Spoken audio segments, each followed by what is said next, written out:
La verdad es que me gusta mucho lo que están haciendo. Se tratan distintos temas. Yo creo que siempre cada uno de nosotros piensa que el tema del que sabemos nosotros es el más importante de los más importantes. Y entonces creo que es fundamental tener estas oportunidades de conocer de un montón de cosas. Así que felicitaciones. Voy a iniciar con mi presentación. Em, por favor, como dije, Carlita, cuando me falten unos 5 minutos me mandas un mensaje para evitar que me pase del tiempo. Y bueno, me han pedido que hable de justamente este tema en el que ya estoy embarcado alrededor de 12 años, en un inicio desde el sector público, he estado en organizaciones internacionales, en la OEA específicamente, tratando este tema, y luego también un poco desde la academia, con mi doctorado, que estoy a punto de concluir, que lo he realizado en Inglaterra. Entonces, quiero hablarles, bueno, lo primero que me dijeron es, habla sobre tu tema, pero tiene que ser algo que motive. Y mi tema es la corrupción y no es necesariamente el tema más motivante, sino quizás el más desmotivante. Así que el enfoque que le quiero dar, y esto va de la mano del mensaje final que espero que les quede a quienes nos están viendo, es justamente el rol de nosotros, los ciudadanos y ciudadanas, para poder luchar contra la corrupción. Entonces, este compromiso ciudadano para la lucha contra la corrupción. Entonces, dividí en 3 temas mi presentación, son secuenciales, o sea, vamos a ir, quiero decir, no van a encontrar ahí un break muy abrupto entre tema y tema, pero vamos a empezar hablando de la corrupción y de lo público. Luego hablaremos sobre justamente el rol ciudadano, sobre la Contraloría Social, y terminaremos con unos mensajes que quiero dejarles, hablando sobre el empoderamiento ciudadano. Y empiezo con esto, con esta frase, porque si es que quiero que algo les quede de la presentación que les voy a dar el día de hoy, es justamente esto. Que entendamos nosotros que lo público es de todos. Cuando digo lo público, me refiero a los bienes públicos, a los recursos públicos, a los servicios públicos. Entonces, nosotros debemos entender que esto es de todos, que es nuestro. Porque de ese modo vamos a interesarnos un poquito más en lo que hacen con nuestras cosas y vamos a tratar de activarnos para justamente cuidar todo nuestro patrimonio. Y debemos entender que la participación es un factor de cambio y que el protagonista eres tú, somos nosotros todos. Siempre que hablamos de corrupción, principalmente desde la academia, surgen unas preguntas generales que lastimosamente no tienen respuesta específica. Entonces, nos preguntamos qué es la corrupción. Y cada uno de nosotros, cada persona en realidad, tiene su propio concepto de corrupción. Entonces, justamente esta mañana estaba hablando con unos amigos muy queridos y les preguntaba de esto, de qué piensan que es la corrupción, porque yo me acuerdo que cuando yo era niño en la escuela me decían, si copias en el examen, eres corrupto, o sea, copiar es corrupción. Entonces les dije, ¿qué opinan ustedes? ¿Qué podría ser corrupción? Entonces me dijeron, si es que estás en el semáforo listo para curvar y ya se pone el semáforo y viene alguien en el otro carril y se mete, eso puede ser corrupción. O encontrar dinero y no devolverlo puede ser corrupción. Entonces, ¿por qué doy estos ejemplos? Porque los conceptos pueden ser muy diversos y no existe un consenso sobre qué es la corrupción. Hay un concepto quizás un poco más eh, expandido o mercantilizado, si se quiere decir, que habla sobre el abuso del poder encomendado para beneficio privado. O sea, si yo tengo el poder para tomar una decisión o para utilizar fondos y que los utilice para beneficiar a un tercero. Entonces, ¿cómo luchamos contra algo que no sabemos específicamente qué es? ¿Ya? Esa es la problemática a la que nos enfrentamos. Y la segunda problemática es si es que se puede medir la corrupción. Más adelante les voy a dar un ejemplo de una iniciativa ciudadana en la que se midió la corrupción, pero claro, es algo muy específico. En términos generales, es prácticamente imposible medirla, porque todo se hace bajo la mesa. No existe corrupto que deje factura sobre cuánto se robó, cuánto dinero desvió. Entonces, es prácticamente imposible de calcular. Sin embargo, hay eh, como decía, ciertos casos donde se ha podido calcular un monto específico del presupuesto, por ejemplo, que ha sido desviado. Y a todo esto, deben haber ustedes escuchado que existe el índice de corrupción, que mide en teoría la corrupción. Pero este está basado en percepción. Hay algunos índices, algunos que son que miden la experiencia. Entonces te preguntan, en el último año te han pedido un soborno a ti o a alguien que conozcas. Entonces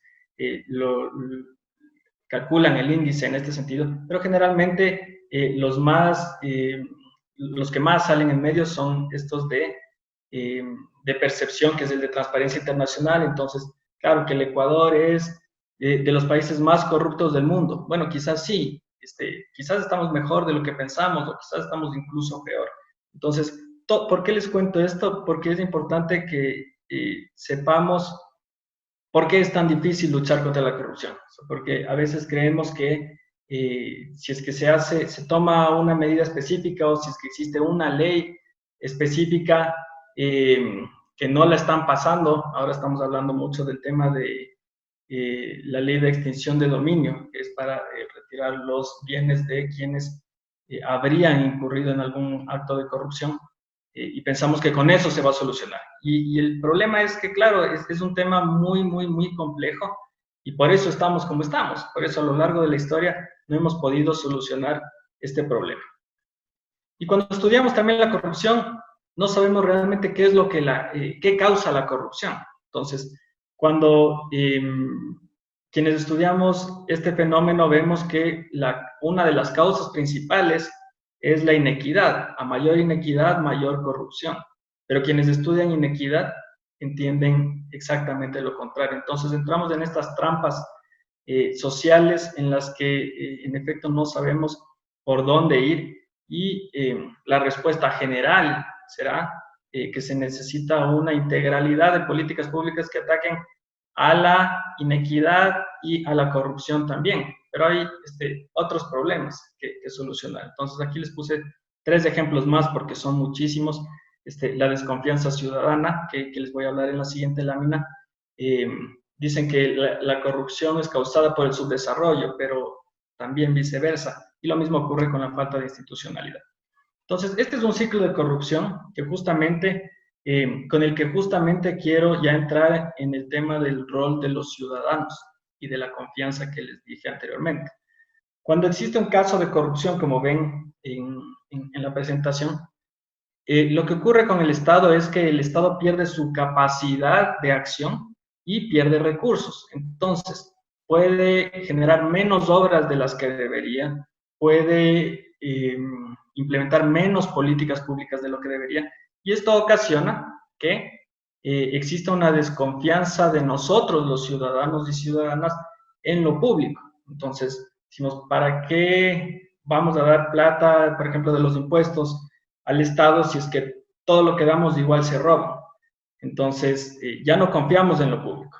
Y esto genera a su vez una baja moral social. Entonces, pensemos, cuando estamos deprimidos o deprimidas, que todos lo hemos estado en algún momento, no tenemos muchas ganas de hacer nada. Entonces, estás deprimido y la verdad es que prefieres ver para otro lado. O sea, mientras menos ruido te haga, mejor. Entonces, con esta baja moral social, se genera menos compromiso por, digamos, sacar al país adelante, por ejemplo. Entonces, como sé que, o sea, tengo la desconfianza en el Estado porque pienso que se me van a robar todo. Estoy deprimido como sociedad, entonces no tengo ganas de arrimar el hombro, tengo menos compromiso y esto dificulta la implementación de nuevas políticas públicas. Entonces, incluso si es que desde el Estado se pretende luchar de verdad contra la corrupción y se generan muy buenas políticas, el hecho de que exista poco compromiso ciudadano va a generar que las políticas que se quieran implementar sean prácticamente inimplementables. ¿Y qué termina ocurriendo? Volvemos al ciclo de la corrupción y no se ha cambiado nada. Entonces, ¿cuál es el rol de la ciudadanía? ¿Y qué es la Contraloría Social? Empecemos por ahí. Una característica de la Contraloría Social, para tener claro, es que debe existir la participación de la ciudadanía. Tiene que ser una participación legítima de la ciudadanía. ¿Y por qué es importante resaltar esto? Ahora que después de décadas de lucha en nuestro país, se han alcanzado varios logros a nivel de normativa en temas de Contraloría Social y Participación Ciudadana. Tenemos temas como la veeduría, por ejemplo, que sirve para que los ciudadanos revisemos los procesos públicos. Lo ideal es que nosotros, los ciudadanos, seamos quienes fomentemos estas iniciativas y las lideremos. Pero existe el riesgo de que, porque también pueden ser llamadas por las autoridades las veedurías, de que sirvan para legitimar actos de corrupción. Entonces, digamos que yo soy una autoridad que estoy cometiendo un acto de corrupción y para legitimar mi accionar, llamo a una veeduría de ciudadanos que son amigos, acólitos, parientes, y que generan un informe y dicen todo el proceso fue transparente. Y entonces yo digo, la ciudadanía aquí está diciendo que mi proceso fue transparente, ¿por qué me están acusando de corrupción? Entonces hay ese riesgo. Entonces tiene que ser una participación legítima. ¿Y para qué nos sirve? Para vigilar principalmente casos de corrupción, violación de derechos humanos, prestación de servicios. Eso es muy importante, saber sobre la calidad de los servicios públicos que se están prestando en un hospital, por ejemplo. Si es que faltan insumos, si es que el trato no es bueno, un montón de cosas que se pueden solucionar a través de la Contraloría Social. Y algo muy importante es el poder impulsar nuevos temas en la agenda pública. La ciudadanía puede movilizarse y decir, queremos que se trate este tema, justamente, por ejemplo, el de la corrupción, que se genere esta normativa que estamos presentando con A, B, C, D puntos y movilizarse de tal manera que al Estado no le quede otra opción que regresar a ver y tratar de solucionar estos problemas que son expuestos por la ciudadanía. Ya de manera un poco más técnica, ¿cómo funciona esto de la Contraloría Social? Existen procesos públicos y nosotros los ciudadanos estamos llamados a hacer una vigilancia de lo que ocurre con esos procesos.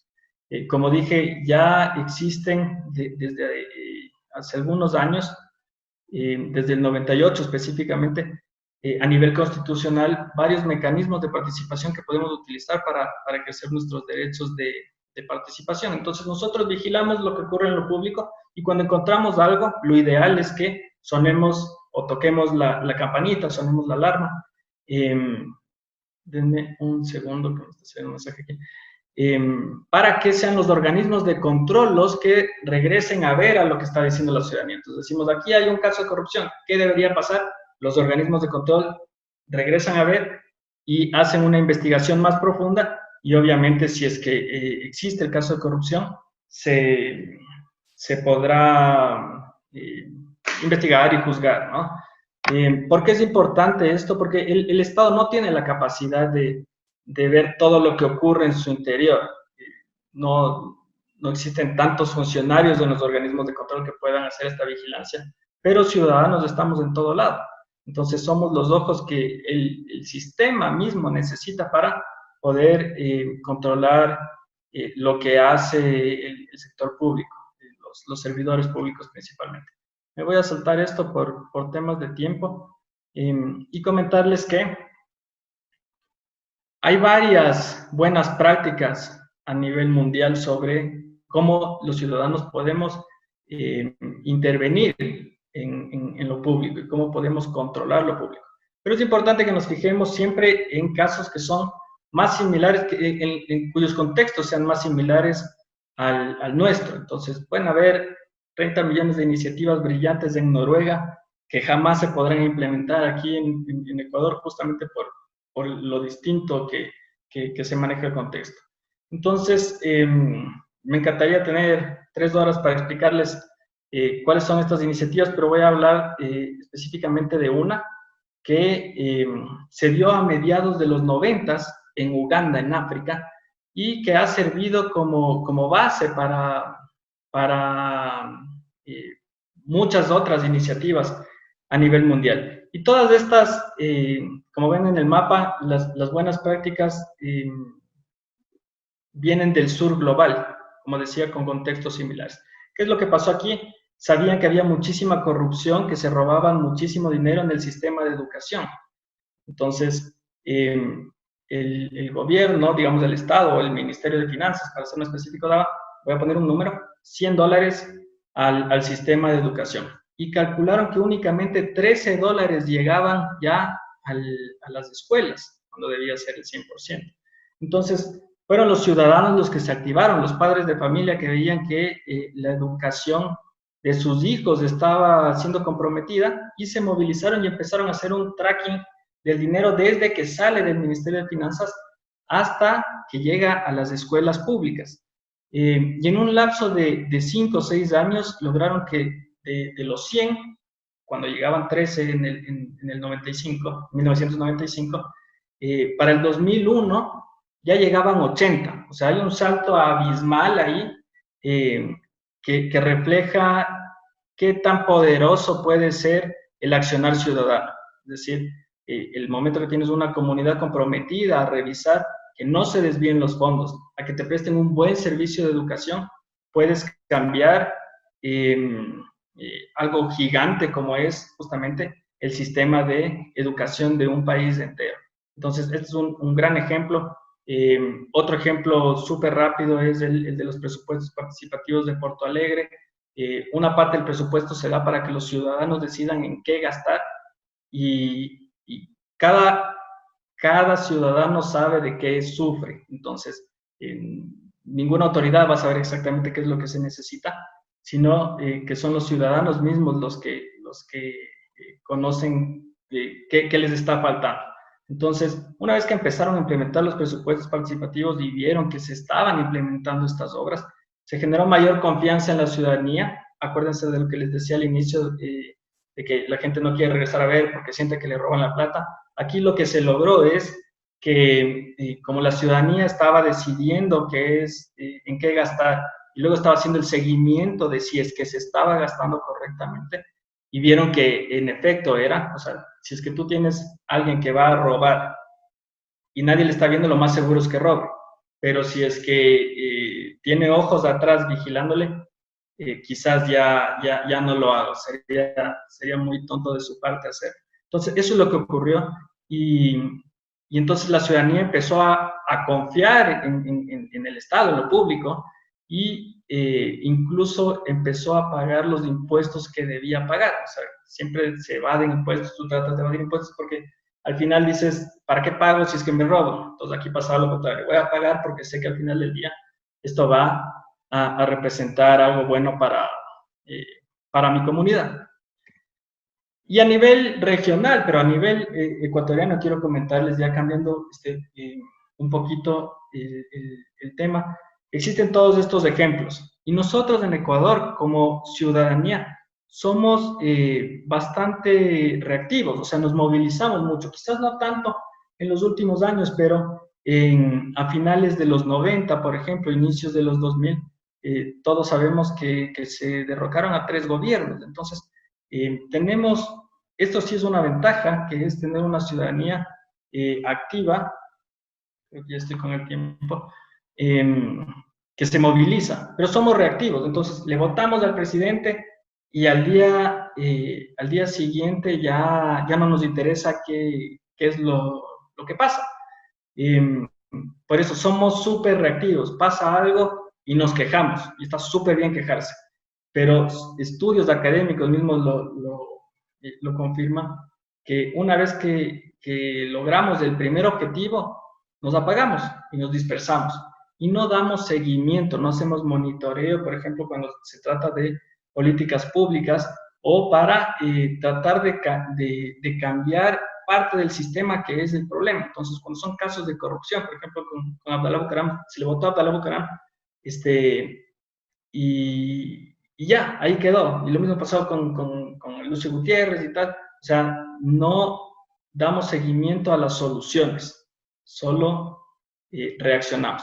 Y ese es un llamado para todos nosotros para que como ciudadanos hagamos el seguimiento y podamos obtener los resultados que queremos. Entonces, ¿qué podemos hacer?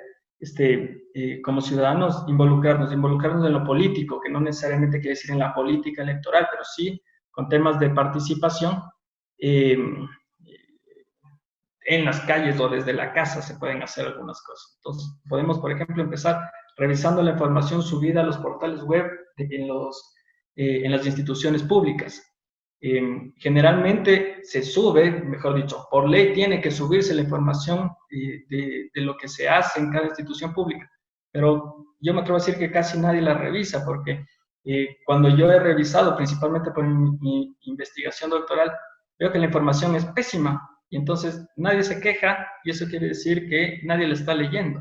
Entonces tenemos que presionar que esta información sea completa, que sea digerible como siguiente paso. Y luego organizarnos. Ustedes como universitarios quizás es el mejor lugar para organizarse, generar grupos de trabajo para poder revisar información y si es que encuentran ciertas cosas, buscar aliados potentes para poder movilizarse. Y finalmente, con esto acabo, Carlita, tengo un slide más, denunciar si es que se encuentra algo y, como dije antes, hacer el seguimiento respectivo. ¿Cuál es el mensaje final? Nosotros como ecuatorianos tenemos una alta tolerancia a la corrupción. Como ciudadanos debemos evitar tener esta alta tolerancia, que no nos dé igual la corrupción. Ahora, justamente en la pandemia, o sea, ha sido muy triste ver el hecho de que hayan tantos casos de corrupción, pero digamos en el lado positivo me ha gustado que la ciudadanía reaccionó, entonces ya no existe tanto esa tolerancia a la corrupción y quizás este es un buen momento, pasándome al otro gráfico, de evitar el desinterés que hemos tenido durante tantos años y empezar a involucrarnos con todo lo que está relacionado con lo público.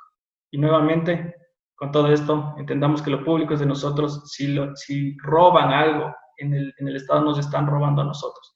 Si es que tú sales de tu casa con $20 en el bolsillo y regresas en la noche y te metes la mano en el bolsillo y tienes $20, te duermes tranquilo porque sabes que no te han robado. Pero si roban millones de ese mismo día, tú igual te metes la mano en el bolsillo y sigues sintiendo los $20 y dices, a mí no me robaron, pero no es cierto, te robaron millones y eso se siente cuando vas a un hospital público en la pandemia y no existen camas, no existen UCIs que puedan atenderte y están jugando con tu vida. Entonces los protagonistas somos nosotros y es importante que participemos. Muchísimas gracias. Muchísimas gracias, Mario Hidalgo, por tu intervención súper acertada, incluso aprovechando la coyuntura que estamos pasando a nivel nacional. Bueno, por interno te cuento que me han enviado muchísimas preguntas súper interesantes por motivo del tiempo, ya que pronto comenzaremos la próxima charla. Hemos seleccionado algunas. Y bueno, la primera es esta. Se habla que en la región latinoamericana reina la corrupción a nivel público. Desde tu punto de vista, siendo realistas, ¿existe una cura para esto? Y dicha solución sería a corto o a largo plazo. Tenemos, es lo que siempre hablamos, tenemos la de largo plazo, que es comprobada que funciona, que es el tema de la educación, que termina siendo un cliché, porque siempre es, con la educación se resuelve, con la educación. Y sí es cierto que se resuelve, pero eso es a largo plazo. ¿Cómo se resuelve? Quizás no en su totalidad, pero cómo puede empezar a resolverse este problema, es justamente con la prevención. El hecho de que la ciudadanía esté activa y movilizada, como dije antes, ya es prevención de la corrupción en sí misma, por el mismo hecho de que el sector público, digamos, los servidores públicos van a evitar inmiscuirse en actos de corrupción si es que están siendo vigilados. Entonces, esa es una varios temas, desde lo legal, desde la política pública misma, hay varias alternativas que se pueden realizar, pero yo soy un convencido de que la participación ciudadana es quizás la mejor arma que tenemos nosotros, como ciudadanos, justamente, para luchar contra la corrupción, y además es efectiva. El tema es que tenemos que saber cómo implementarla y evitar que solo sea con muchas ganas, sino también entender que cada contexto es distinto y saber ser estratégicos en cómo activarlos. Muchísimas gracias, Mario. Bueno, también tenemos otra pregunta de Paul Prado. ¿La corrupción es un mal heredado de los anteriores gobiernos o este discurso ya no es completamente cierto desde tu punto de vista, Mario? Yo no conozco un caso de un país en el que los ciudadanos sean honestos y solo las autoridades sean corruptas. Las autoridades son reflejo de lo que somos nosotros como sociedad, entonces no es heredado del gobierno anterior, no es heredado de ningún lado, somos nosotros mismos el problema. Y el primer paso para resolver la corrupción es aceptar eso, aceptar que somos el problema nosotros, no solo son las autoridades que son las malas, o sea, en realidad todos somos malos, por el tema de la tolerancia a la corrupción, empecemos por ahí, que les decía, o sea, quizás somos honestos, pero no regresamos a ver a lo que ocurre. Entonces permitimos que la corrupción siga campante. Todos tenemos parte de culpa aquí. Entonces, sí hay gobiernos más corruptos que otros, eso es cierto, pero cada gobierno tiene su sello, entonces no sé si es tan heredado. Cada gobierno tiene su sello y tiene su responsabilidad. Muchísimas gracias, Mario. Bueno, por motivo de tiempo no hemos podido responder a todas las preguntas, pero creo que con tu exposición dejaste las ideas y el mensaje muy claro que nosotros también somos responsables de lo que pasa a nivel país, incluso puede ser a nivel regional. Tengo también unas palabras de Esteban Lalama, quien es el director de la unidad de mercadeo en nuestra universidad. Esteban. Muchas gracias, Carlita. Mario, nada más para agradecerte por tu tiempo. Realmente ha sido muy interesante tu ponencia. Es un tema de verdad relevante, no solamente bajo el contexto que nos encontramos, sino a nivel país. Definitivamente es algo que nos interesa cambiar, también desde el punto de vista de la academia, y esperamos que tu trabajo rinda frutos lo antes posible porque el país así lo requiere. Muchísimas gracias, Mario, nuevamente agradeciéndote y felicitándote por tu gestión y todo lo que vienes realizando. Muchas gracias a ustedes, gracias por la invitación y éxitos también para ustedes, a las órdenes siempre. Muchísimas gracias, Mario. Y bueno, para continuar, tenemos nuestra siguiente expositora, que es una mujer increíble a la que yo admiro personalmente. Y tenemos a Anabel López, artista, diseñadora ecuatoriana que fundó su propia marca apenas en el 2005 en la ciudad de Quito. Anabel tiene una larga trayectoria y experiencia en países como España, Argentina y actualmente ha conquistado el mercado asiático residiendo en Corea del Sur. Bienvenida, Anabel, ¿cómo estás? Hola, Linda, muy bien, muchas gracias por la invitación. Yo encantada de estar aquí. Es súper temprano, aquí todavía no amanece, pero estoy aquí contentísima de participar en estas charlas. Muchísimas gracias, Anabel. Hoy nos traes un tema súper interesante, ¿no? La originalidad que existe en cada mujer. Entonces, adelante. Bueno, primero quería contarles un poquito de quién soy y de por qué yo supongo que me invitaron a exponer sobre este tema. Yo soy Anabel López, como bien decía Carla. Soy diseñadora de modas y sí, abrí mi negocio desde el 2005. He estado saltando hacia otros países y viviendo en Quito también.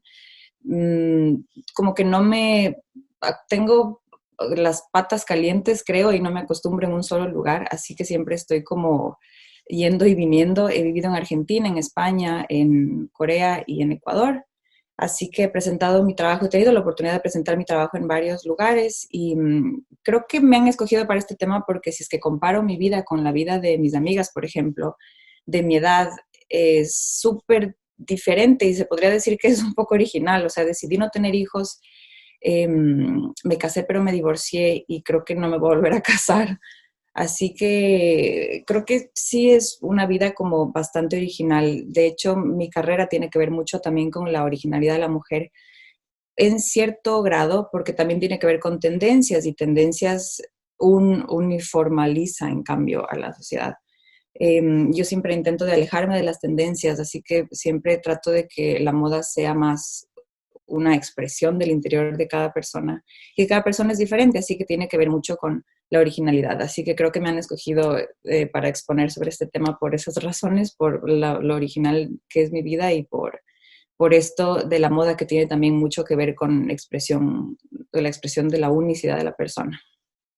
Así que si es que me preguntan si yo tendría que volver a escoger el tipo de vida que quisiera, yo volvería a escoger 1000 veces la vida que tengo. O sea, el hecho de haber escogido no tener hijos me da muchísima libertad.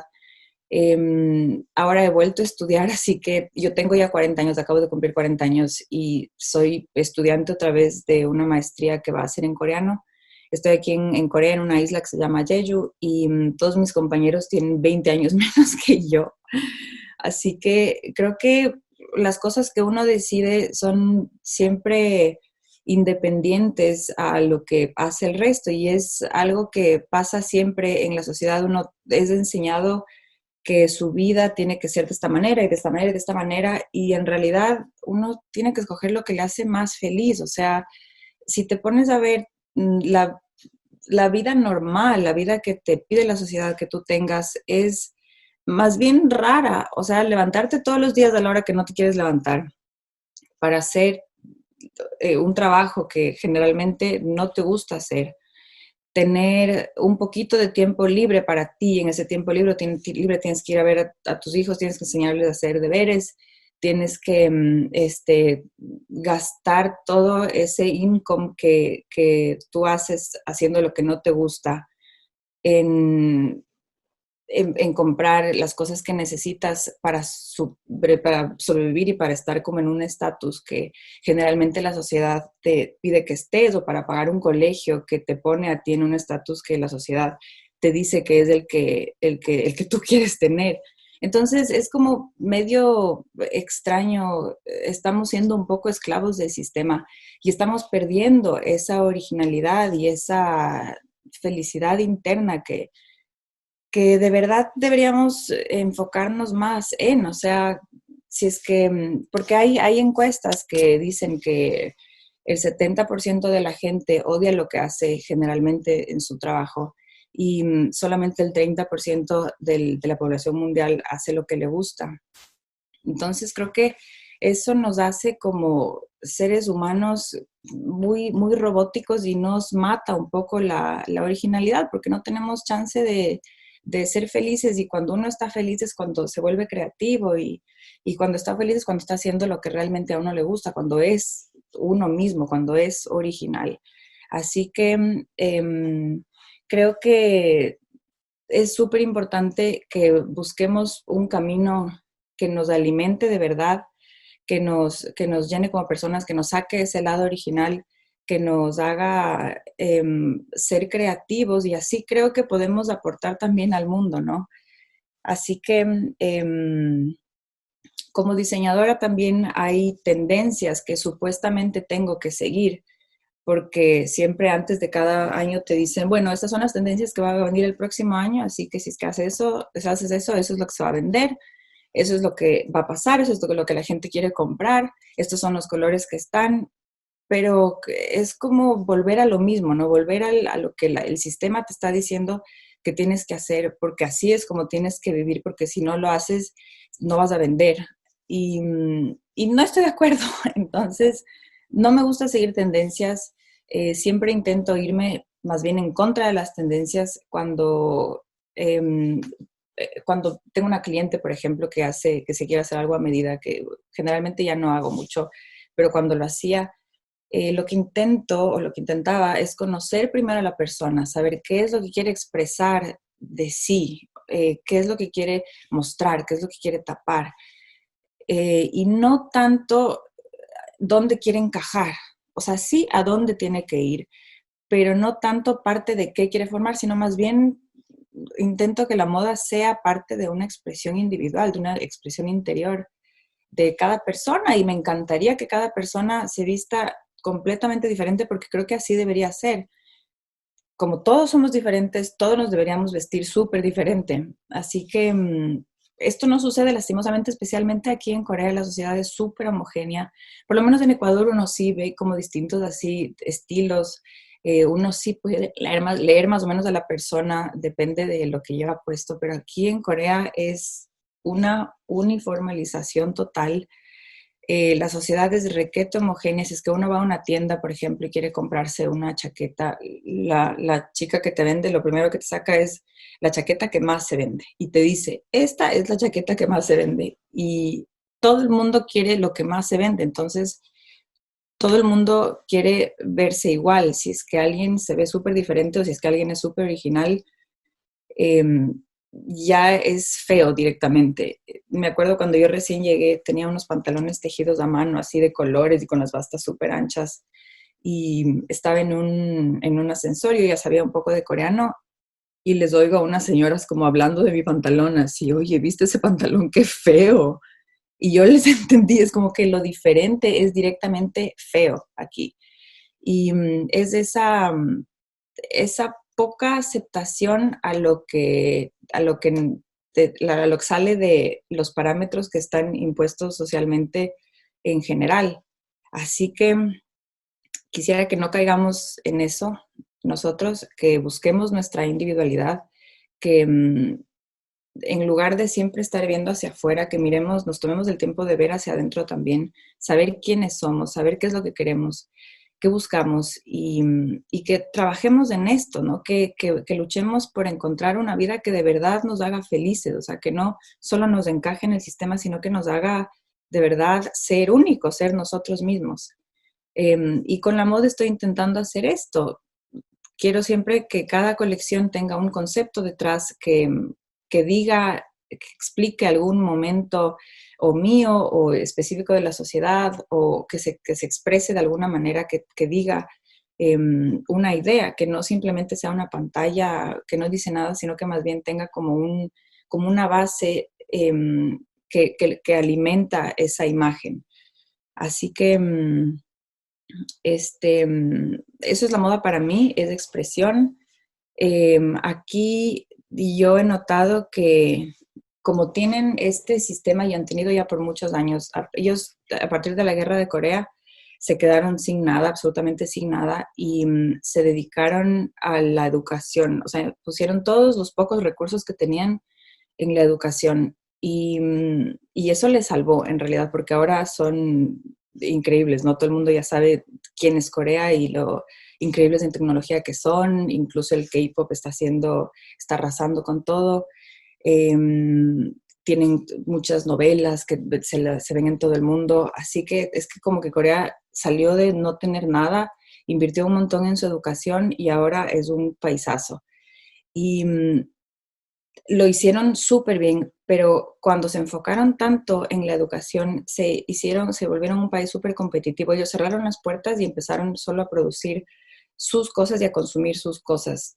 Y lo que hizo que crezcan. Y ahora ellos tienen un sinónimo de calidad con sus productos nacionales. Es que tú dices, esto es coreano, es sinónimo de calidad.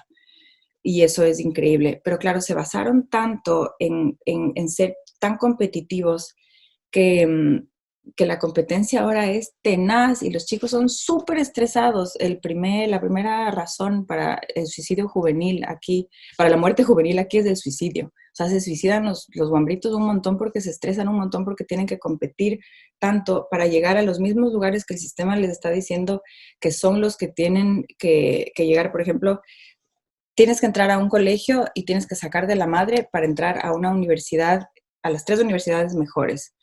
Si es que entras a esas 3 mejores universidades, tienes como garantizado estar en el mejor trabajo, a las 3 mejores empresas, son LG, Samsung, Hyundai, y tienen que trabajar tanto, porque es tanta gente, es un país que tiene 52 millones de personas, y el 70% de la población tiene un tercer nivel de educación, o sea, es un país súper educado. Entonces, imagínense, tanta gente que se gradúa al día, tienen que lograr entrar a esas 3 universidades, que son solo 3, Entonces la competencia es tenaz y claro, están tan estresados que se suicidan, se terminan suicidando un montón.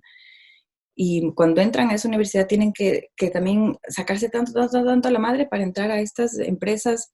Y cuando entran, su vida es un infierno porque trabajan un montón, horas extras, no les pagan las horas extras. Y es que el jefe les dice, tienes que salir a comer con nosotros y emborracharte, lo tienes que hacer. Eh, o sea, hay como un montón de cosas que tú tienes que cumplir que, sin querer hacerlas, que bueno, también la vida es así, hay cosas que a uno no le gusta hacer y que tiene que hacer, pero siempre tiene que ser encaminado hacia algo, ¿no? Siempre con un objetivo, no simplemente por encajar en un puesto que te dice la sociedad que si es que estás ahí vas a estar súper bien. Entonces, es como que la vida aquí es, claro, se volvió todo increíble, todo, pero ahora la gente es súper robótica, como para calzar en una casilla y después tener una vida que después te dicen, claro, te tienes, entonces ya cuando consigues el trabajazo y trabajas un montón de horas y no te pagan horas extras y trabajas hasta fines de semana y tienes que hacer lo que tu jefe te diga, si es que tú te vas antes de lo que se va tu jefe, quedas pésimo, entonces tienes que quedarte hasta que tu jefe se vaya y no te van a pagar horas extras. Ya una vida así tan estresada, encima, bueno, los hombres son los que se pueden quedar trabajando y no encargarse de los hijos. Todo bien, pero las mujeres, en cambio, tienen el hijo, bueno, salen de la empresa y se quedan en su casa cuidando a los hijos, truncan sus sueños. Es como que todos tienen unos parámetros de vida para calzar en ciertos puestos de la sociedad que al final quizás sí te hagan felices, pero según encuestas del 70% de la gente no es feliz. Entonces, creo que es muy importante cultivar la originalidad de cada uno. Lo que decía, saber bien qué es lo que te va a hacer feliz y hacer eso. Y eso fue más o menos lo que hice yo. O sea, empecé cuando hubo esta crisis en Argentina, me fui a estudiar allá porque era baratísimo estudiar allá. Y ahí empezó todo, regresé, de ahí tuve la oportunidad de ir a Corea, ahí dejé un poco la moda y la verdad me metí en el sistema. Fueron 3 años en los que yo trabajé en cosas que no tenían que ver con lo que me gustaba, solo que me daban dinero. Así que maté un poco esa originalidad y entré un poco así como en una especie de depresión. Y cuando quise volver a hacer moda, fui a estudiar un masterado, el primer masterado en España, y ahí como que retomé la moda y ya me puse un poco más feliz, pero me di cuenta que ya había vivido como en algunos lugares y ya no me acostumbraba a estar solo en el Ecuador, así que empecé como a tratar de salir otra vez. Y ya me gustó ese tipo de vida y esto de viajar y de moverme no te permite, tienes que sacrificar otro tipo de cosas, como es el tener hijos. Por ejemplo, si yo tuviera hijos, no podría estar haciendo lo que estoy haciendo. Y, y es como algo que sacrifico, que saco de mi vida y que, o sea, para una madre es...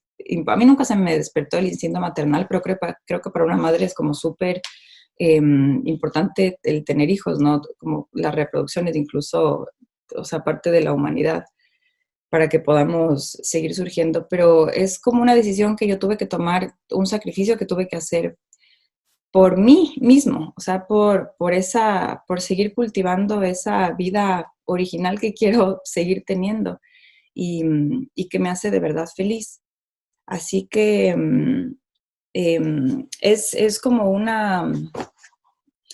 esta charla yo la tomo más como como un llamado a la gente a que sea feliz, si es que el mundo nos enfocáramos en ser más felices, si es que tomáramos esas cositas que nos hacen sentir bien y les diéramos más tiempo, yo creo que con menos preocupaciones, yo creo que en general todos estaríamos mejor, estaríamos también atrayendo más cosas buenas y no solo eh, así como robotcitos teniendo que encajar y ir a trabajar y regresar y retirar a los hijos y dar de comer y dormir y luego otra vez y luego otra vez y luego otra vez.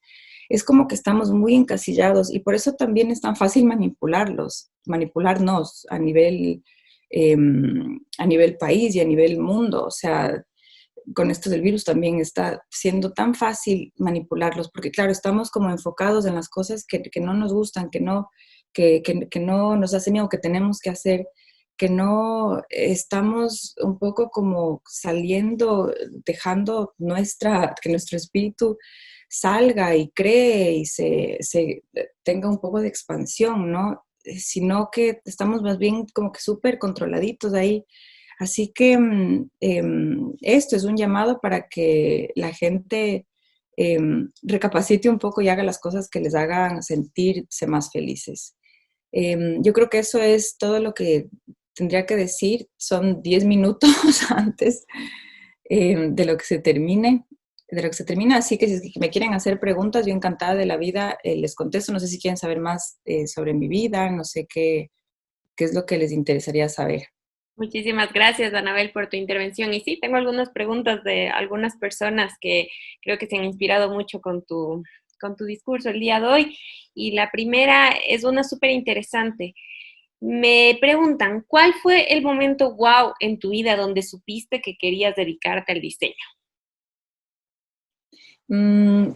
Creo que siempre supe, pero nunca me atreví.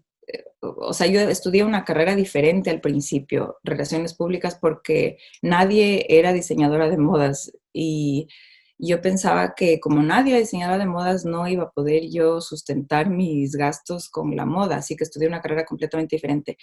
Pero de chiquita mi mamá, cuando mi mamá era joven era azafata y ella cuando iba hacia distintos lugares se compraba como prendas así súper especiales en diferentes lugares y yo me las probaba siempre y estaba como que ahí en el espejo cuando era jovencita. No me gustaba, no, es como que nunca me gustó mucho lo que había en el mercado de ropa. Entonces siempre cogía la ropa de mi mamá y con eso me iba a las fiestas, hacia los 15 años cuando empecé a ir a fiestas y siempre tuve como un estilo súper diferente, así que como que siempre supe que quería ser diseñadora de modas, pero como nadie era diseñadora de modas en Ecuador, yo tampoco. Y cuando ya empezaron a estudiar, la gente mi prima es Milo Espinosa, ya cuando yo era jovencita ella ya era súper famosa, entonces yo dije, bueno, ahora sí tengo el ejemplo aquí de mi prima que es súper famosa, así que yo voy a estudiar esto. Y justo hubo esta crisis en Argentina, entonces me fui a estudiar allá y ahí como que empezó. Estar en otro lugar sí te abre un montón la cabeza y es como que ya vuelves a tu país, pero ya nunca más ves las cosas igual. Así que es como que ahí empezó estas ganas de estar yendo y viniendo.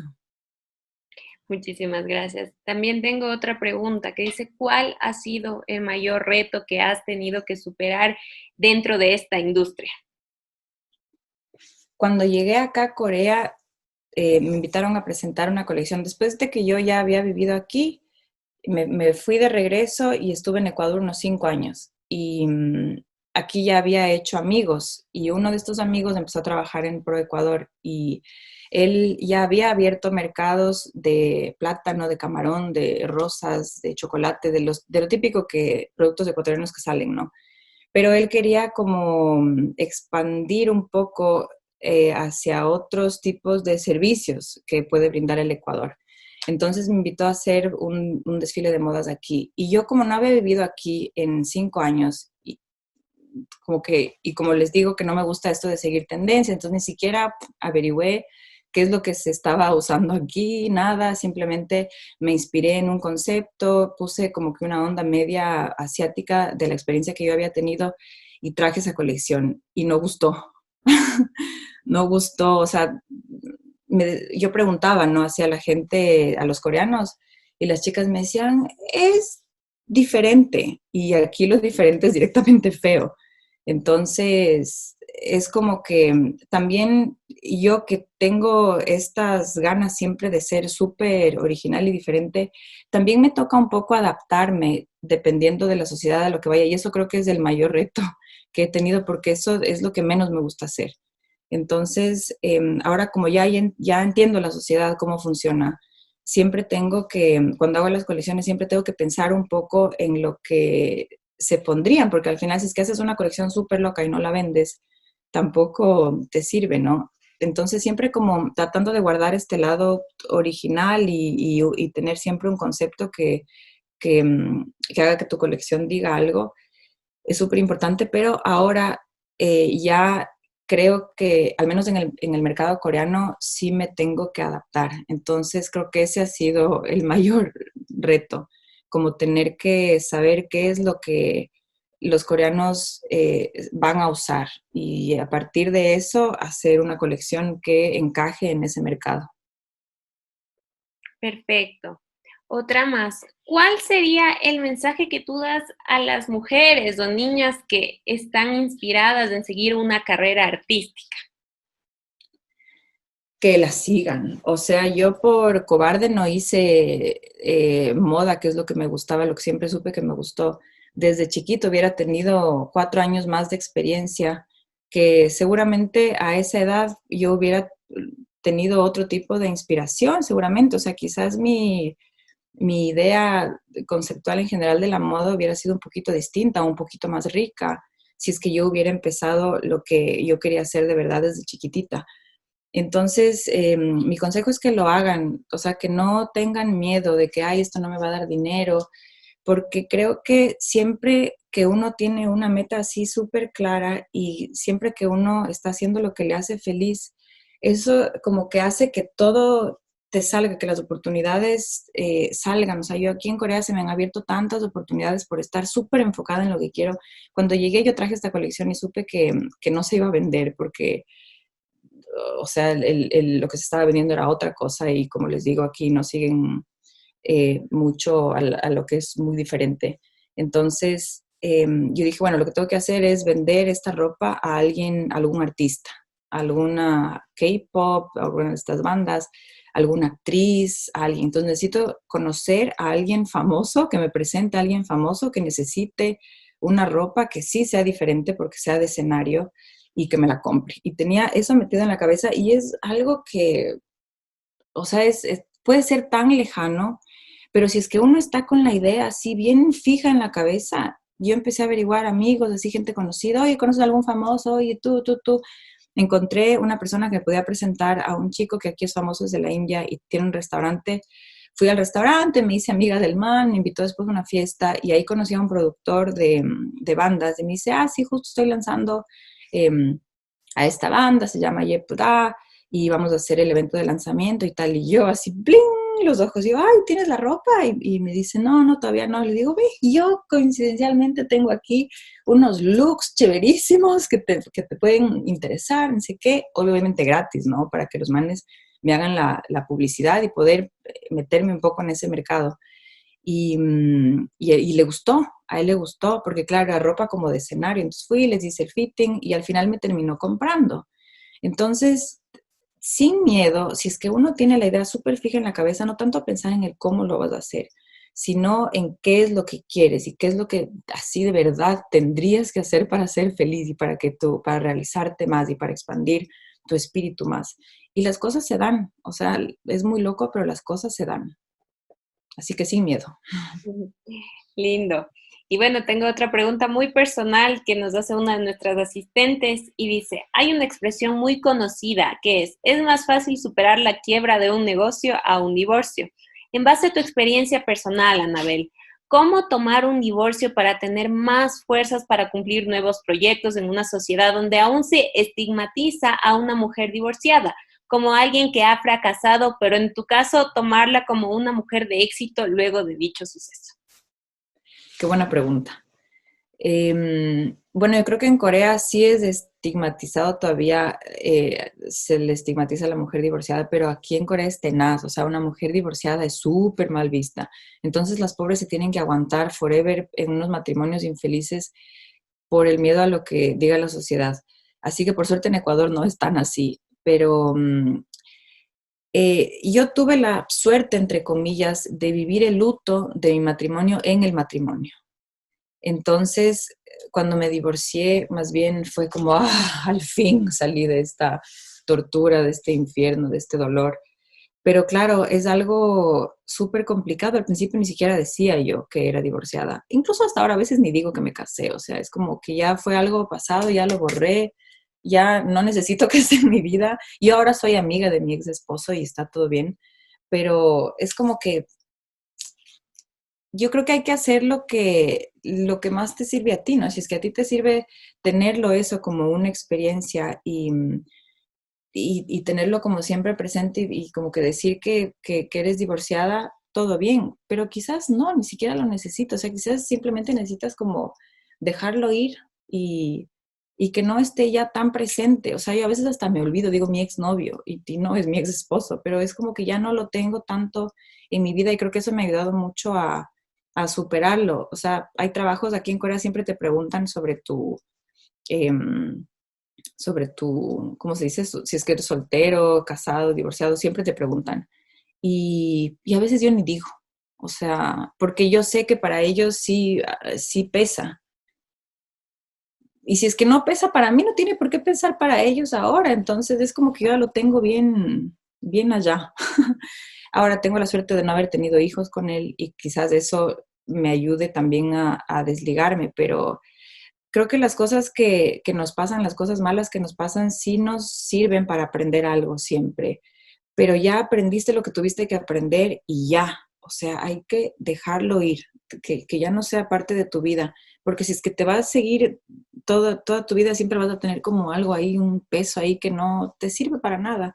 Así que simplemente borrón y cuenta nueva. O sea, es mucho control mental, pero hay incluso ejercicios, meditaciones, hay ejercicios físicos también, hay cosas que se puede hacer como para aliviar el peso de la mente, que en realidad sirve, o sea, como enfocarte en lo que sí te hace feliz y no darle tanto tiempo ni tanta cabeza a lo que no te hace feliz. Muchísimas gracias, Anabel. Creo que tu intervención ha sido muy inspiradora y me la tomo personalmente como mujer ecuatoriana. Creo que compartimos algo por ahí. Y bueno, para terminar, le doy la palabra a Esteban, por favor. Muchas gracias, Carlita. Hola, Anabel. Mil disculpas, mi cámara no está funcionando. Qué bueno verte a los años, Sí, verte Carlos. bien, Anabel. Bueno, primero felicitarte porque justamente estás dejando el nombre del Ecuador muy en alto, ahora en Corea. Y bueno, sí ha sido muy, muy interesante escucharte.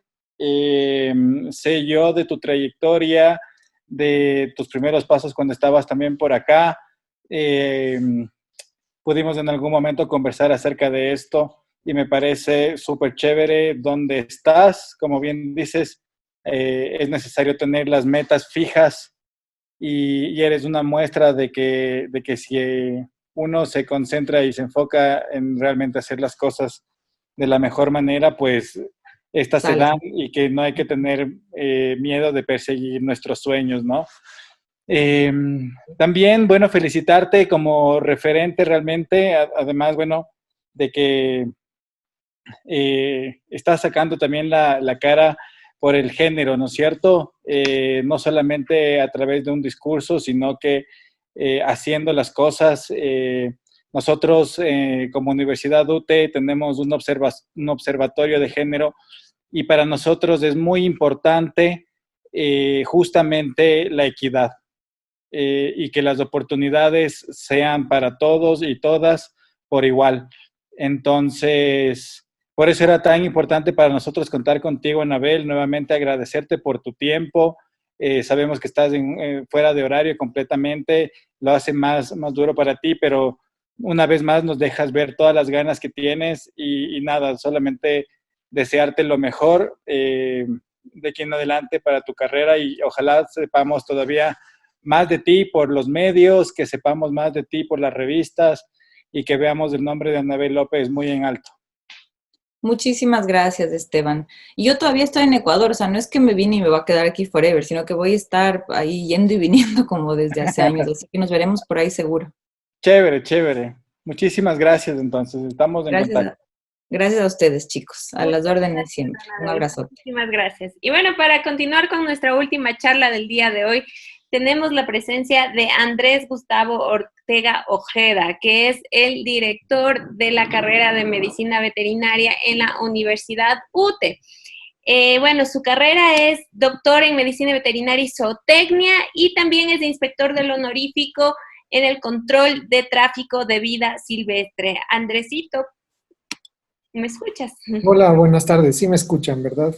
Sí, correcto. Chévere. Hola, ¿cómo les va? ¿Cómo han pasado? ¿Cómo les ha ido? ¿Todo bien? Todo muy bien, Andresito, con muchas ganas de escuchar la charla que nos tienes del día de hoy. Pues chévere, muchas gracias por invitarme, muchas gracias por estar acá presente. Pues de lo que yo pude ver, me entusiasmó un poco cómo se contaba la trayectoria de los profesionales que tú has invitado hoy y quizá me quede corto con lo que yo voy a contar, pero vamos a intentarlo, ¿ok? Chicos, chicas, cualquier pregunta con toda confianza me la hacen saber, pero yo quiero avanzar desde otra óptica. Si me permiten, voy a compartir una presentación muy breve. La voy a cortar para que no salga tan pesada para ustedes, ¿ya? Y aquí yo la nombré efectivamente la medicina veterinaria como una vocación de vida, porque el médico veterinario se dedica a cuidar la vida. Ahora bien, la historia comienza hace mucho, mucho tiempo atrás, cuando un niño de unos 11 años aproximadamente, con amigos de barrio, se consiguen unos peces chiquitos en la laguna que muchos de ustedes tal vez la conocen acá en Quito, que se llama Alameda. Es una laguna muy antigua y había también muchos peces que vivían ahí. Y hace mucho tiempo atrás, tal vez sus papás eran muy niños, al igual que este chico que les voy a contar, podían conseguir un par de peces en esa laguna y tenerlos, llevarlos a la casa y aprender de ellos. Este niño efectivamente a los 11 años tuvo la oportunidad de tener aproximadamente unos, unos 20 pececitos de estos de la Alameda, ¿ya? En ese entonces, la curiosidad de este niño de 11 años le llevó a leer un poco acerca de esos peces, saber cómo es que vivían, cómo es que se reproducían, cómo es que podían vivir en la laguna, qué comían, qué espacio necesitaban, qué tipo de agua necesitaban para vivir, ¿verdad? En ese entonces, a los 11 años, se pueden imaginar ustedes teniendo 11 años y ver de pronto que esos peces que ustedes logran tener, de pronto se reproducen.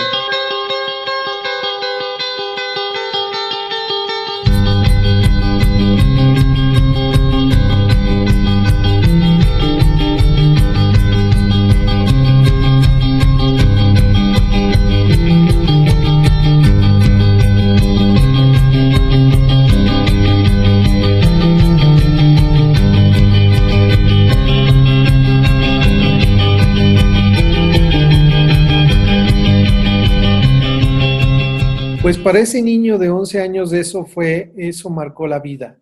¿Por qué? Porque aprendió que además había muchos investigadores en el mundo como Jacques Cousteau, que ustedes le ven acá, ya falleció hace mucho tiempo atrás, y él era un francés que se dedicaba a estudiar la vida, pero debajo del mar, la vida en el mundo submarino, y tenía un programa de televisión que se llamaba Los viajes submarinos de Jacques Cousteau.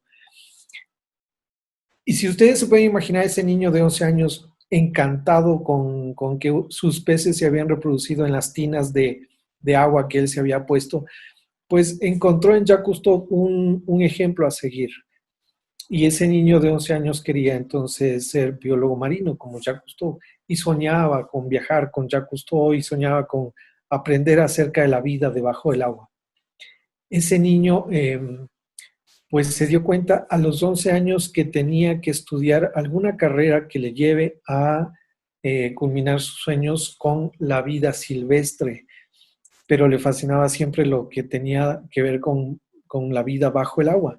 No obstante, aquí había una profesión que se llama biología marina, pero los biólogos marinos acá en el país me temo que no hacían lo mismo que Jacques Cousteau, sino se dedicaban a temas de comercio, de negocios con camaroneras, con piscicultoras, y que no tenía mucho que ver con lo que Jacques Cousteau mostraba en sus viajes submarinos. Entonces ese niño ya de 13 años tomó la decisión de seguir una carrera que le ayude a investigar acerca de la vida silvestre y que algún rato le ayude a incursionar justamente en la vida, no solo de agua, sino también del planeta en sí. Ahí es que ese joven ya de 17 años decide estudiar medicina veterinaria. Desde los 13 años ya se sabía que la medicina veterinaria era el rumbo que marcaría su vida. En la universidad comienza a aprender acerca de la medicina veterinaria y acerca de la vida y de cómo cuidar la vida, ¿cierto? Más o menos a la mitad de la carrera conoce a personas muy chéveres como las que trabajaban en el Vivarium de Quito y hasta ahora trabajan en el Vivarium de Quito. Una de esas personas, Jean-Marc Toussaint, dio una conferencia en la Facultad de Medicina Veterinaria de la Universidad Central en ese entonces acerca de cómo cuidar reptiles, de cómo cuidar animales silvestres. Ahí como que se unieron esas pasiones de la vida acuática, de la vida silvestre y junto con los reptiles. Entonces comenzaba este joven de 19 años, ya para entonces 20 años, a interesarse por la fauna silvestre.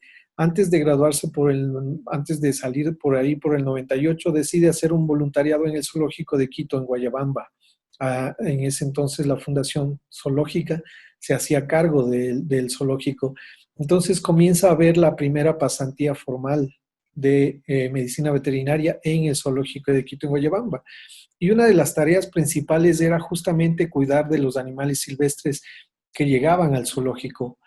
Y pues se comenzó a conocer acerca de otros animales como monos, como tortugas, como tapires, como jaguares, como pumas, lobos, y un sinfín de animales silvestres que necesitaban ser cuidados, que necesitaban ser tratados. También se aprendió mucho acerca de qué es lo que ellos comían. Y ese chico que todavía no se graduaba, que estaba haciendo un voluntariado tan solo, pero que ya conocía un poco de medicina veterinaria, ayudó a reformular un poco las dietas del zoológico, lo cual consiguió bajar todos los costos operativos del zoológico casi a la mitad en cuanto a alimentación. Entonces los señores, los directores, las directoras de ese entonces descubrieron en un estudiante de medicina veterinaria herramientas que podían conseguir bajar los costos de cuidado de los animales del zoológico. Poco a poco, este joven fue creciendo, obtuvo su título de grado de médico veterinario, pero comenzó a ejercer con mucha más pasión acerca de los animales silvestres y a transmitir esa pasión, esas enseñanzas a muchos profesionales y estudiantes de otras universidades e incluso de otros países. Y se recibieron muchos pasantes y voluntarios de otros países como Perú, Costa Rica, Colombia, incluso países europeos, ¿cierto? Se comenzaron a hacer muchos programas de educación a muchos estudiantes y a muchas personas que cuidaban a los animales en zoológicos. La Universidad de San Francisco entonces abrió las puertas para que por primera vez haya la carrera, la asignatura de medicina veterinaria de fauna silvestre en el Ecuador. Y comenzaron a hacerse alianzas con otras universidades, también la UDLA, la Central, por supuesto, y por último, en conjunción con proyectos de conservación y fundaciones sin fines de lucro, se comenzaron a hacer estudios muy interesantes como los que ustedes ven aquí con cóndores andinos haciéndole placas radiográficas y descubrir que los cóndores eran víctimas de cazadores ilegales. Cada uno de estos puntos blancos son proyectiles que los cazadores ilegales habían lanzado contra muchos cóndores y por eso es que nuestro cóndor andino, el cóndor que está en nuestro escudo, está en peligro de extinción. Lo mismo ocurría con jaguares, con osos. Aquí ven ustedes con estudiantes atendiendo a un jaguar que fue rescatado. Con veterinarios famosos de otros países, investigando qué es lo que ocurre al interior de esta serpiente venenosa, esta X, apoyando a centros de rescate, centros de manejo, con técnicas médicas, con técnicas veterinarias, ¿cierto? Potenciando procesos como los de rescate. Muchos de ustedes se acordarán cuando hubo el la ceniza en el Cotopaxi y había que llevar a todos los venados de un centro de rescate a otro lugar. Eso hace un veterinario de fauna silvestre. Incluso se llegó a formar un equipo grande de veterinarios y ahora hay una asociación de veterinarios de fauna silvestre trabajando en pro de la conservación de la fauna silvestre. También se crearon algunas instituciones interesantes de rescate y se potenciaba también la entrega de la información en medios de comunicación, para que todos los medios de comunicación entren en esta onda de protección de los animales silvestres. Se han rescatado criaturas maravillosas como este oso andino, que ahora mismo ya fue liberado hace mucho tiempo atrás y es un adulto que está viviendo en vida libre. Pero ¿qué hubiera pasado si es que este oso no hubiera llegado a manos de veterinarios que habían sido formados en fauna silvestre? Quizá ese osito posiblemente moría. También se ha aportado mucho con hallar la explicación del por qué nuestros cóndores están disminuyendo en número. Ahora aplica el concepto de medicina forense, tal como asoma en la televisión el CSI veterinario, explica los crímenes que se realizan en cuanto a animales silvestres y diagnosticar exactamente qué es lo que está pasando con los animales que han sido víctimas de la cacería ilegal. Se han potenciado también muchos proyectos de conservación y de investigación porque el veterinario aplica sus conocimientos en estos animales que requieren nuestra atención. Este es un chucuri que fue atropellado y que después de una semana de ser tratado por veterinarios, pues finalmente un estudiante nuestro lo había liberado en ese entonces, ¿verdad? También hemos tenido otras criaturas como mapaches, como tigrillos. Este es otro tigrillo que fue disparado por alguien que estaba cazando ilegalmente. Acá con más investigadores, biólogos, zoocuidadores, con estudiantes de otras carreras, salvando animalitos que tienen múltiples enfermedades y que sin la ayuda de veterinarios no pudiesen salvarse. Acá haciendo equipo con odontólogos humanos. Esta es una odontóloga humana y este monito lo que tenía era un problema en uno de los colmillos y a los que había que hacerle una endodoncia. Ese procedimiento solo se hacía en humanos, pero al conjugar varias profesiones con la medicina veterinaria, entonces se logra salvar a este animalito que eventualmente puede ser liberado. Esta es una tortuga también a la que se le está alimentando artificialmente para liberarla y ahora debe vivir. Tal vez, ojalá haya formado una pareja reproductiva e incluso su especie se perpetúa con la reproducción de estos animalitos. Aquí ustedes pueden ver el corazón, cómo funciona el corazón de esta tortuga mordedora, justo rescatada antes de la liberación. Ajá. Acá otras serpientes, también con veterinarios de reptiles y con anestesistas veterinarios, porque ahora la veterinaria tiene un sinfín de especialidades. Hay anestesistas, hay neurólogos, hay cirujanos, hay oftalmólogos, hay dermatólogos, hay una infinidad, hasta incluso odontólogos veterinarios que ponen ya brackets en sus perros y gatos, ¿no? Ahora hay médicos forenses también que se dedican a analizar las causas de delitos ambientales contra animales silvestres, como este, ¿verdad? También tenemos amigos traumatólogos que pueden corregir una fractura o una lesión que en este caso tenía este gavilán, que luego finalmente fue liberado en esta jaula del Centro de Rescate y Litio. Acá ustedes le pueden ver aquí en el centro y finalmente fue liberado también. Bueno, hay problemas múltiples que hemos tenido también. Por suerte, la ayuda tecnológica.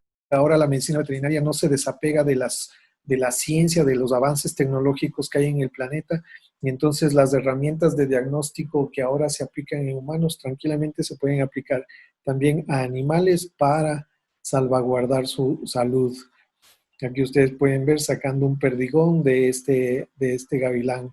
Acá otros colegas que están realizando la misma tarea ahora, emulando un poco lo que se hizo desde hace mucho tiempo en cuanto al rescate y la liberación de animales silvestres. Aquí este colega está liberando un zorro andino que él y otros colegas de otras universidades rescataron. Y finalmente,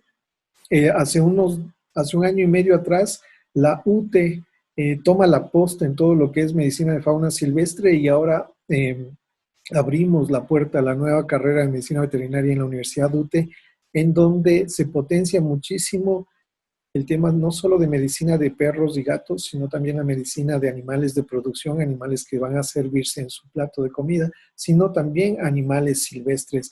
Y ya nuestros grupos están, digo yo, bastante contentos de todo el trabajo que se ha venido haciendo. Acá miren chicos que en ese entonces estaban en primer nivel, ahora ya están pasando a cuarto, y en primer nivel, desde las primeras semanas, ya estaban trabajando con leones y con nuestro docente, uno de nuestros docentes, Diego Medina, ¿verdad? Acá nuestros docentes ayudándole a otra colega de otra universidad a hacer el diagnóstico de ese problema. La medicina forense es una de nuestras asignaturas también tan bonitas que estamos impulsando.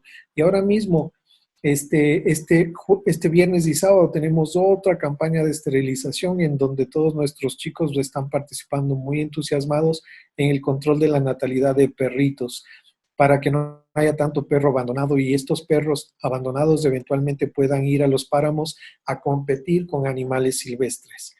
Entonces la actividad es hartísima, pero no solo queda ahí, sino en la transmisión de estos mensajes de bienestar animal, de cuidar bien a los animales, de ser responsables con los otros seres vivos en medios de comunicación, también en la política, debo decirlo.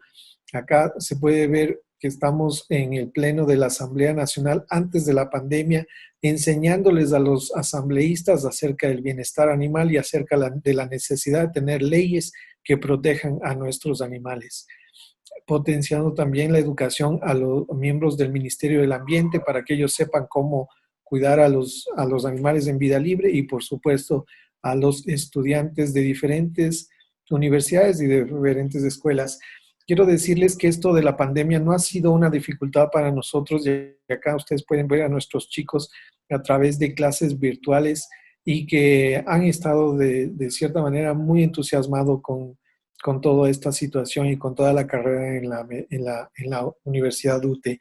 Y para finalizar, para no aburrirles más, no alcancé a poner estos videos en la presentación, pero sí quisiera mostrárselos para que ustedes tengan una idea. Quiero solo mostrarles 2 videitos, nada más. Este de nuestros chicos es un video muy casero, muy sencillo que se hizo con nuestros chicos casi al inicio de la...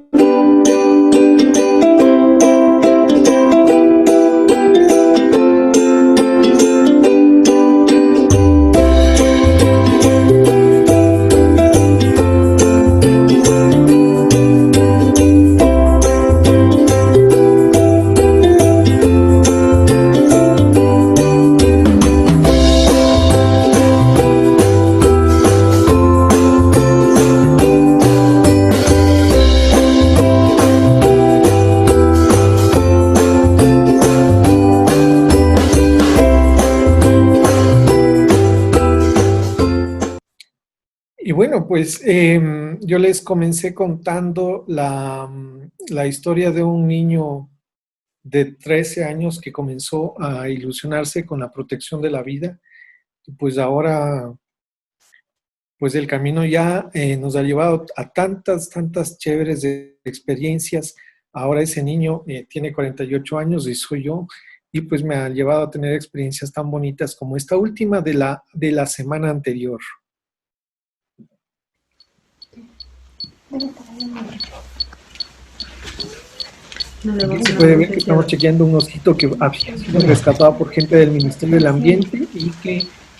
Estaba en 3, iniciamos con 3, estamos con 2.5, ¿no? Aquí estamos atendiendo con varios colegas y varios estudiantes de la Universidad de UTE, chequeando que este osito esté gozando de salud, de manera que en un par de años este animalito sea finalmente liberado.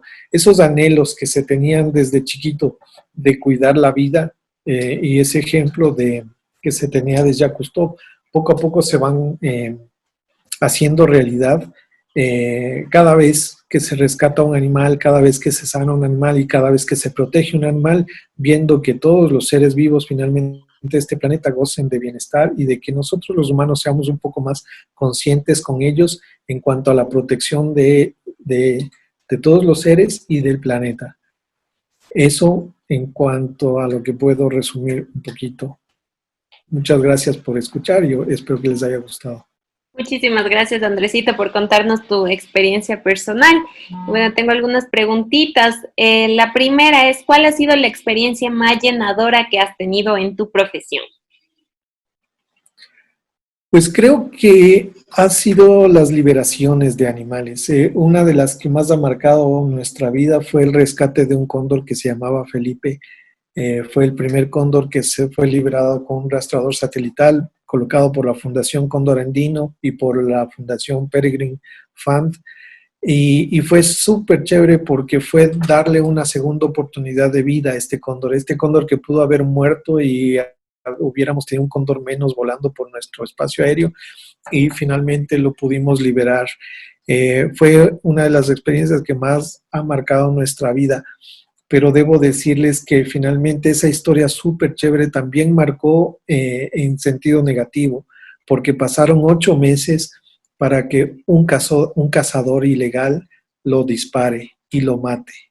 A los 8 meses de haberle nosotros dado una segunda oportunidad de vida, un cazador lo mató. Y eso es lo que ustedes, chicos, chicas, deben evitar a la larga, sea lo que terminen haciendo en su vida, sean consecuentes con este planeta que es finalmente el que les está dando la vida y el que les está dando todos los recursos para que ustedes puedan vivir en él. Entiendo, Andresito, qué fuerte lo que nos cuentas. Otra pregunta es, ¿cómo ves el futuro de la medicina veterinaria en nuestro país? Yo creo que es muy grande. Como les decía, hay muchísimas especialidades ahora. El veterinario no solo es el médico que tiene un consultorio y que tiene perritos y gatitos. No, no, no. El veterinario ahora es un profesional en medicina que está haciendo cardiología, está haciendo gastroenterología, está haciendo pediatría, está haciendo ginecología, y no solo en perros y gatos. Hay veterinarios que están dedicándose a vaquitas, a caballos, a borregos, a chanchos, a gallinas, a peces. Está dedicándose a múltiples especialidades. Como les decía, ahora ya hay odontólogos, hay oftalmólogos, hay traumatólogos, hay fisioterapeutas, hay endocrinólogos y casi todas las especialidades que ven ustedes en medicina humana. A tal punto que yo hasta ahora no conozco un veterinario que la está pasando mal. Finalmente, con sus pros y sus contras de la pandemia, pues muchos de nuestros colegas, por no decir todos, encuentran una tranquilidad económica, una felicidad económica que a su vez es transmitida a sus familias. Qué lindo. Y bueno, para terminar, Andresito, ¿cuál sería tu mensaje para estas futuras generaciones o las personas que han visto desde otra perspectiva la veterinaria? Pues hay varios, ¿no? El primero, justo coincido con la profe de hace rato, antes que mí, que me precedió. Ustedes deben hacer lo que más les guste en el planeta. Debemos anhelar que sus padres les apoyen en que ustedes estudien lo que más les gusta. La veterinaria, desde luego que a mí me ha dado muchísimas satisfacciones personales. Tengo, qué sé yo, en mi lista de experiencias tengo muy pocas experiencias malas que más bien para mí las quiero ver positivas. Me ha dado todo la medicina veterinaria y sobre todo he hecho esto que es lo que me gusta. Y como alguien lo parafraseó alguna vez, si finalmente ustedes hacen lo que les gusta, estudian lo que les gusta, nunca tendrán que trabajar, porque para ustedes eso ya no se vuelve trabajo, sino se vuelve una realización de su gusto, ¿verdad? Para mí hacer medicina veterinaria no es un trabajo, es una vocación de vida. Y pues además que hacer lo que a uno le gusta y que además a uno le paguen por hacer lo que a uno le gusta, definitivamente no tiene palabras.